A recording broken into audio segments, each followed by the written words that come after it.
Hello, this is Dr. Moffitt, and this is another installment of our Facebook Live series of chats. Feel free to give us a call whenever you'd like, or give us a question during this presentation. Tonight we're going to be talking about fresh versus frozen, which is better.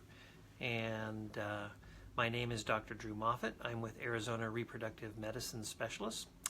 You can always reach us by calling 602-343-2760.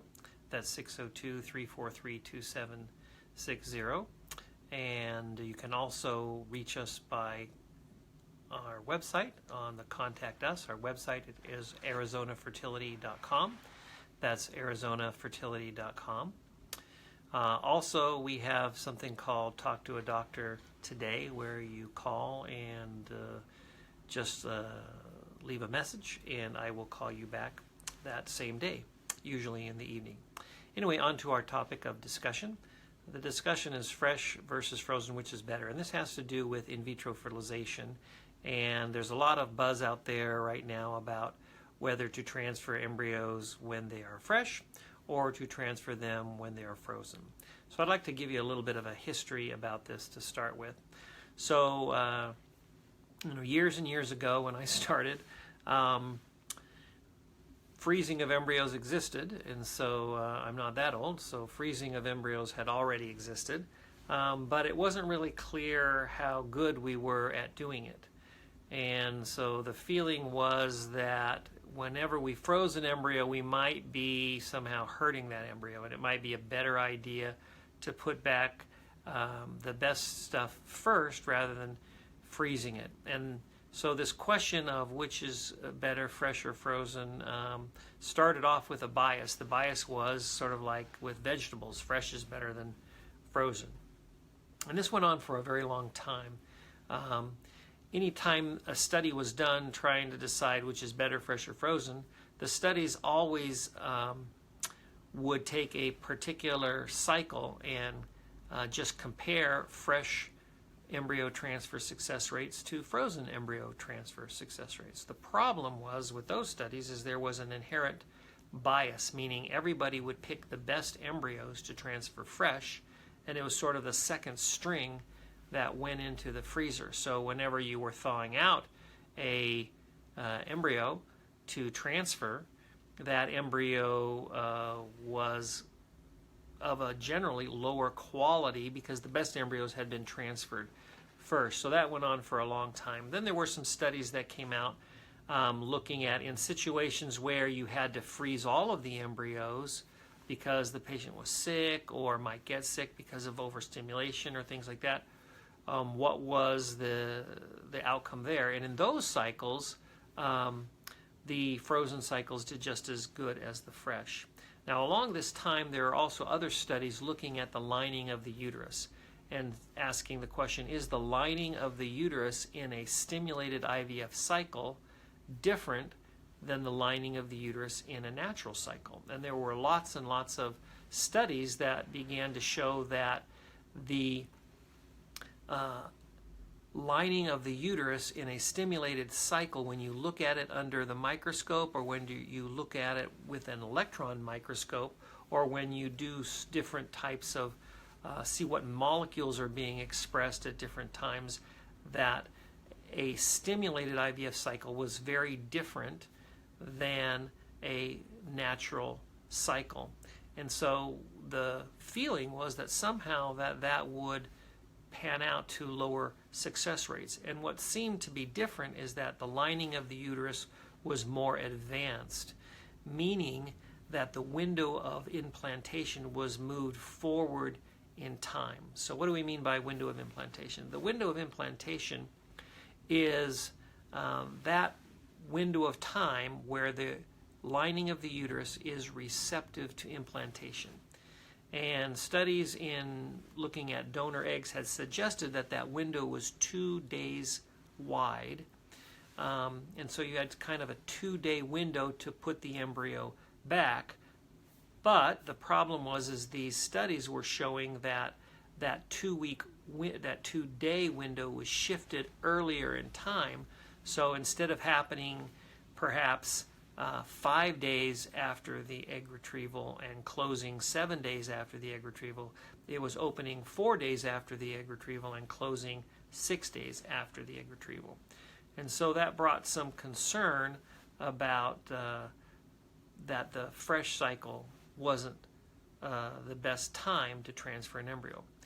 Well, fast forward several years, and a couple of years ago, not too long ago, a study was published by Bruce Shapiro in Las Vegas, and it was an excellent study. He basically did what everybody should have done a long time ago, is basically do a randomized control study where you randomly select people to have a fresh transfer, and then you randomly select people to have a frozen transfer.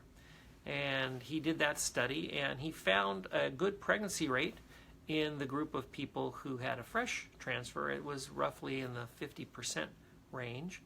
But when he did the transfer with frozen embryos, the success rate was better. It was in the 70% range. And so this was the first well-designed study which showed that a frozen pregnancy rate was higher than a fresh pregnancy rate. Now, part of the reason that this study could have been done in the first place is because freezing techniques had improved, and so we weren't quite as concerned that we were hurting embryos when we froze them. So why would it be that a frozen cycle might be better than a fresh cycle? Well, it goes back to these studies that were suggesting that there was an advancement of the window of implantation. So imagine you have a 2-day window of implantation, and you move that forward in time a day so that the embryo has to implant on day 4 or 5 instead of day 5 and 6. All right? Imagine at the same time you have an embryo that's growing slower than it should be. So instead of being ready to implant on day 5 or 6, it's ready to implant on day 6 or 7. And so if you combine a scenario where you have the window of implantation moved up a day and an embryo going slower by 1 day, you could have a situation where in some embryos the window of implantation has closed and the embryo has not yet tried to implant. And so that is the fundamental theory why we think that we are seeing these results showing that a frozen embryo transfer cycle can be better than a fresh embryo transfer cycle. And so we took a whole year and looked at our data, and we found that our frozen pregnancy rate was better than our fresh pregnancy rate. And so a couple years ago, I think 2 years ago maybe, we began doing frozen only cycles, or frozen mainly cycles, where we would do the cycle, retrieve the eggs, create the embryos, grow them to the blastocyst stage, and then freeze them. One of the things we learned from this process that I think also contributes to why a frozen embryo transfer cycle is better is that we learned that on a given day you cannot tell which embryo will reach its greatest developmental potential before freezing when you are forcing yourself to make artificial decisions on a particular day. What am I talking about? Well, if you're going to do a fresh transfer, you have to decide to do it on a particular day, and typically it's on day 5 or day 6. So what happens is you look at the embryos and you see, which ones look good that day, and at that moment in time you don't know what the embryos are going to look like tomorrow. They might be better, they might be worse, and so you're making a decision before you know the total outcome or the total developmental potential of the entire group of embryos. So you pick the ones that are growing fastest and happen to look good that day. Well, you can imagine a scenario where on day 5 you have an early blastocyst that's looking pretty good, and so you select that embryo for transfer, and then the next day you have several other embryos that are now expanded and better looking blastocysts on day 6. And so what happens when you do a freeze-all strategy, you wait and give each embryo the opportunity to develop to its maximum potential, whether that happens on day 5 or day 6 or day 7. And then when that's all done, you can look at them and you can pick the embryo that looked the absolute best the soonest.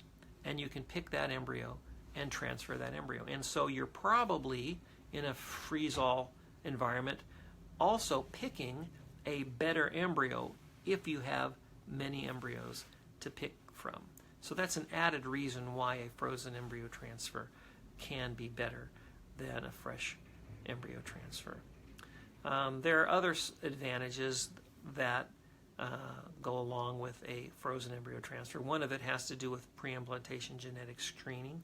We've talked about that in other video presentations, and you should be happy to look at that. And basically, in pre-implantation genetic screening, if you don't have a genetics lab in that town very close to your lab, what you need to do is you need to send those cells off for analysis, and you won't get the result in time to make the decision of what you're going to transfer.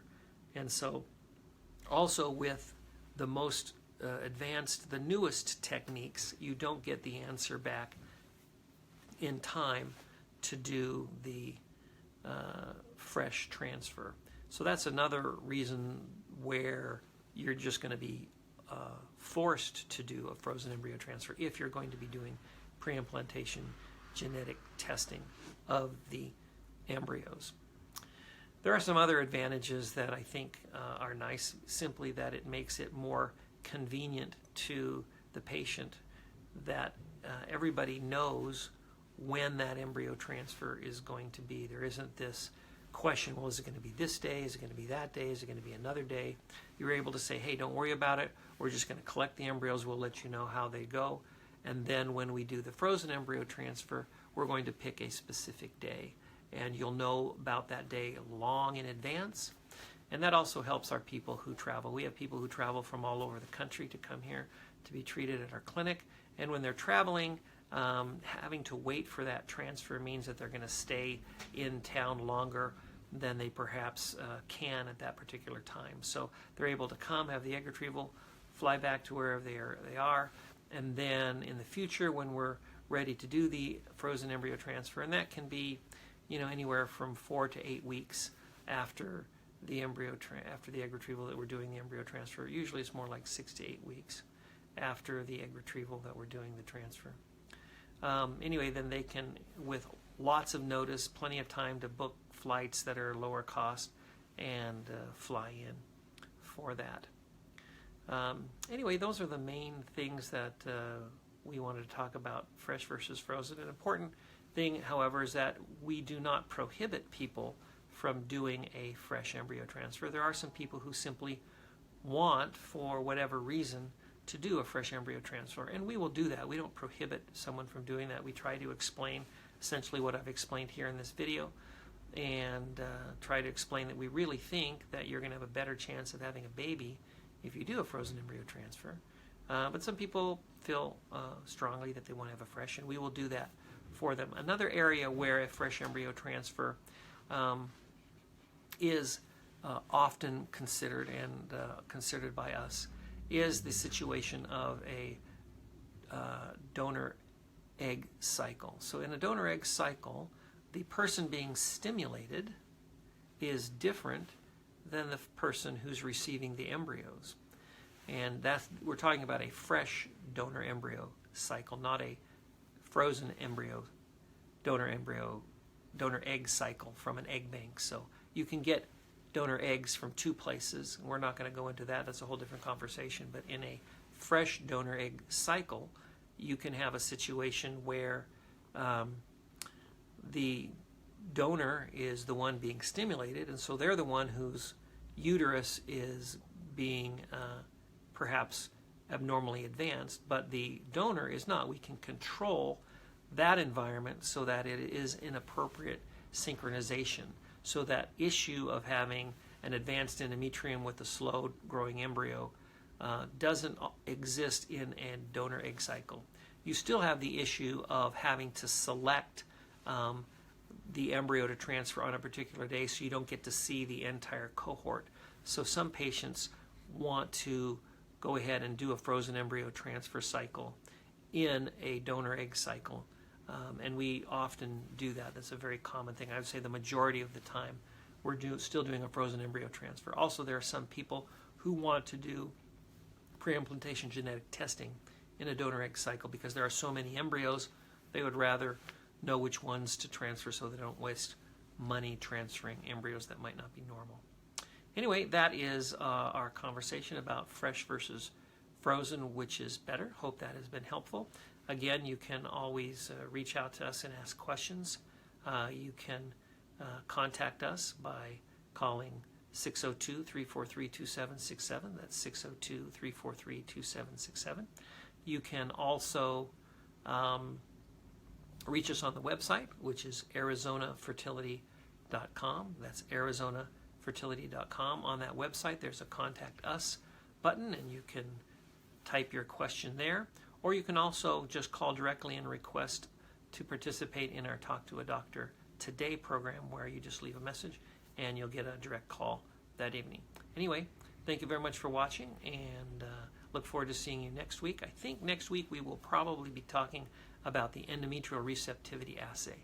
There's a lot of interest in what that is and when it should be done, so we'll probably be talking about that next week. Have a great evening. Bye-bye.